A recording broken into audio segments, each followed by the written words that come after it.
वंदे मातरम। नमस्कार, जय श्री राम। तमिलनाडु में अभी बहुत ड्रामे बचे हुए हैं।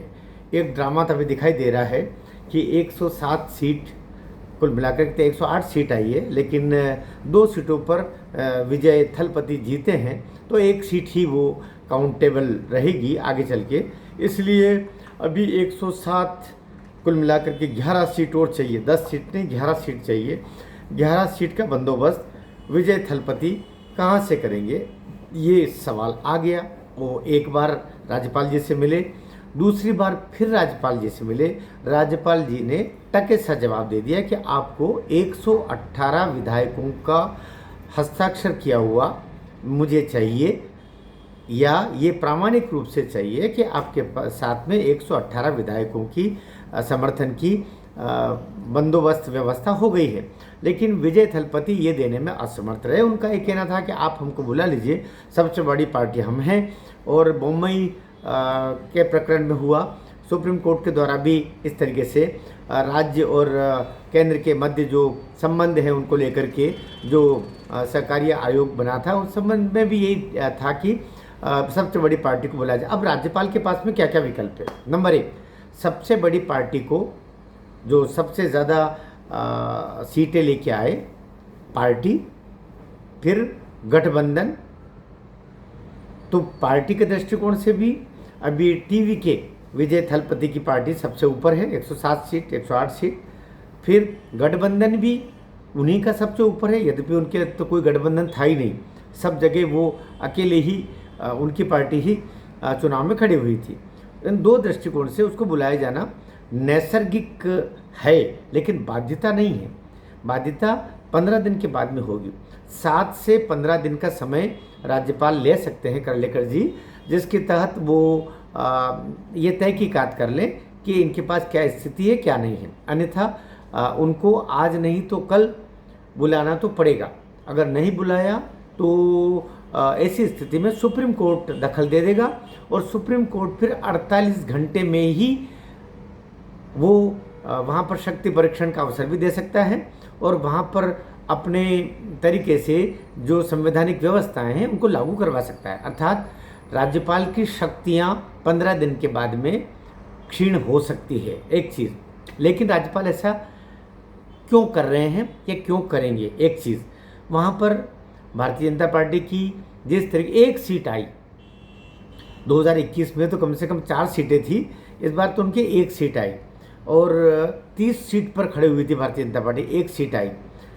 और साथ में जो AIDMK 170 सीट से ज़्यादा पर खड़ी हुई थी, और वो भी कुल मिला के कितनी सीट पर आई है, 40-42 को सीट लेकर के आई है, तो 47 सीट लेके आई है। तो AIDMK BJP सरकार के लिए तीसरा विकल्प है, सरकार बनाने के लिए तीसरा विकल्प है।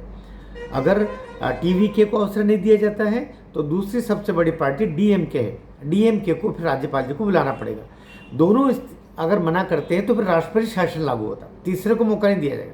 राष्ट्रपति शासन लागू करके, और फिर जैसे महाराष्ट्र के संदर्भ में हुआ, जम्मू कश्मीर में भी ऐसा हुआ है, तो उसको फिर एक लंबी अवधि, वो फिर 6 महीने भी हो सकता है, 3 महीने भी हो सकता है। और राज्यपाल जब ये आश्वस्त हो जाएं कि इस दल के पास में, इस गठबंधन के पास में स्थायी सरकार देने लायक बहुमत भी है, और इनके बीच में वो आश्वस्त हो जाए कि सरकार लंबी चलेगी, तो वो उसको दे सकते हैं। तो राज्यपाल के पास यद्यपि सीमित विकल्प है, लेकिन विकल्प है। और मुझे लगता है भारतीय जनता पार्टी, NDA गठबंधन, भाजपा के पास में एक की जगह अगर 6, 7, 8 सीटें भी आ जाती, तो मान के चलिए भाजपा यहाँ तोड़ वहाँ फोड़, यहाँ जोड़ वहाँ जोड़ करके सरकार बना चुकी होती।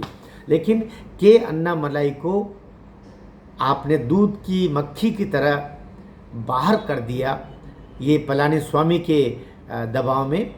ये शायद वहाँ की जनता को भी पसंद नहीं आया है कि अन्नामलाई भारतीय पुलिस सेवा का बड़ा अधिकारी रहा है, भारतीय जनता पार्टी में सबको छोड़ करके आया है, सनातन का पक्का समर्पित वो बंधु है, पक्का सनातनी है, कट्टर सनातनी है। उसके स्थान पर उसको दबाने के कारण यूथ पूरा टर्न ले गया इसकी तरफ विजय थलपति की, और विजय थलपति कमांडर, थलपति को उसका उपनाम नहीं, उसका नाम है जो क्रिश्चियन नाम है थॉमस विजय, ऐसे कोई नाम बता रहे हैं, ईसाई है। और अब जब वो ये पता चल गया कि वो जीत गया है, तो अब वो अपना ईसाई सरनेम लेकर के वो आ रहे हैं।